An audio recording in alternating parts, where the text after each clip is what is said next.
Bariatric surgery recovery, what nobody prepares you for. If you're getting ready for bariatric surgery, somebody is going to give you a binder. Maybe it's a folder, maybe it's a packet, maybe it's 47 pages of tiny print that all somehow say sip water in different fonts. They're going to tell you what to eat, what not to eat, how many ounces, how many protein shakes, what week you can have scrambled eggs, but there's some things the binder's not going to tell you. And honestly, some of the hardest parts of recovery, they're not in the binder at all, because recovery isn't just about your stomach, it's about your brain. It's about your emotions and your habits. It's about learning how to live without the thing you've been using to cope with life for years. I lost 120 pounds with the gastric sleeve. I've coached thousands of bariatric patients since. And if I could sit down with every single person before surgery and tell them what recovery actually feels like, well, this is the conversation we're about to have. First things first, you're probably going to underestimate how tired you're going to be, not because you're weak and not because something went wrong, but you had a major surgery. And I know we don't always think about bariatric surgery that way. People act like it's a very quick procedure and then you're magically transformed. No, your body is going to be healing. Your stomach was significantly altered. Your hormones changing, inflammation changing, digestion changing, the entire system is adapting. So the first couple of weeks, rest is the job, not meal prep and definitely not exercise, not trying to prove how productive you are. Rest, sleep, walk a little bit, hydrate, get your proteins in, and repeat that. That's the assignment. And this is where people start to freak out because the scale might not move exactly how they expected it to. Their energy isn't where they expected. They don't feel amazing. They thought surgery is supposed to instantly fix everything, and it won't. It just starts the process. And that's different. Now let's talk about the emotional stuff, the stuff that nobody warns you about. Now you spend years dreaming of surgery. You think about the weight loss you're going to lose, the clothes that you'll wear, the confidence you'll have, the life that you're going to build, and then surgery happens. And suddenly food changes overnight. You can't eat the way you used to. You can't use food the way that you used to. You can't celebrate the way that you used to. And you can't cope the way that you used to. Nobody really talks about how weird that feels. And I've had people tell me, Shenelle, I wanted this surgery more than anything. And then 2 weeks later, they're crying because they cannot eat pizza at movie night, or because Thanksgiving feels different, or everyone around them is eating normally, or because they're wondering if they made a mistake. If that's you, well, you're not failing, you are adjusting. You just changed one of the biggest relationships in your life. Food isn't just nutrition, it's comfort and tradition and culture and celebration. It can be stress relief, it can be boredom relief. Food's sometimes the only coping mechanism people have ever known. So when surgery changes that relationship, they can absolutely grieve. It doesn't mean anything went wrong. It means something important has changed. So let's talk about food progression, because this is another place where people panic. The first couple of weeks are liquids, and they're liquids for a reason.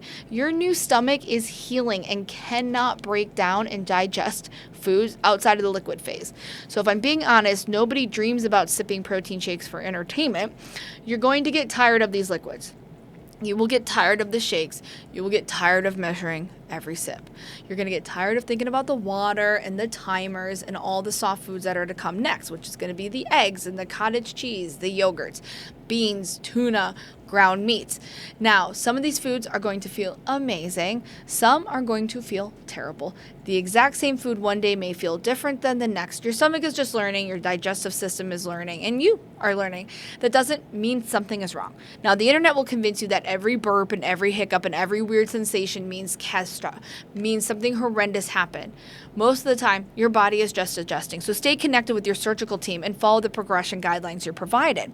Understand that adaptation takes time. Now let's talk about something that causes absolute panic around month 3, hair loss. Everybody freaks out. It's called teleflum effluent. You will wake up one day, you will get in the shower, and suddenly it looks like a small woodland creature died in the drain. Welcome to teleflum effluent, a fancy term for stress-related hair shedding. Your body just experienced surgery, rapid weight loss, calorie restriction, major hormonal changes, and the hair follicles responded to that stress. Now, the good news, for most people, it's just temporary. The key is to continuing to prioritize your protein and take your vitamins, follow the plan you were given. And understanding this is usually part of the process, not a sign of permanent damage. But let's talk about energy, because nobody likes this conversation, and there's going to be days where you will feel so incredible, and there's going to be days where you feel like somebody unplugged your battery. You're eating less, your metabolism is adapting, and your body is healing. Sometimes recovery feels less like a straight line and more like a roller coaster designed by a drunk engineer. Up, and down, up and down. Now, once again, doesn't mean a failure. It's just adaptation. And here's another thing nobody will say out loud is that some people feel immediate relief after the surgery. They do feel hopeful, focused, and excited, like they finally got their second chance. Some will feel anxious, scared, overwhelmed, even a little panicked. Both responses are totally normal. This is a major life change. There's no right way to emotionally react to it. Now, here's the biggest thing that I wish somebody would have told me, that the emotional eating doesn't disappear. The anxiety doesn't, the stress doesn't, the boredom, the loneliness. The surgery changes the stomach, but it doesn't change the life. That's the work you get to do, because eventually you'll be able to eat more. You'll be further out from surgery. Life will get stressful again, and when that happens, you'll either build new coping skills or you'll find yourself trying to use food the same way you always did. And this is where so many people get blindsided, because they think surgery is the finish line. It's not. It's the starting line.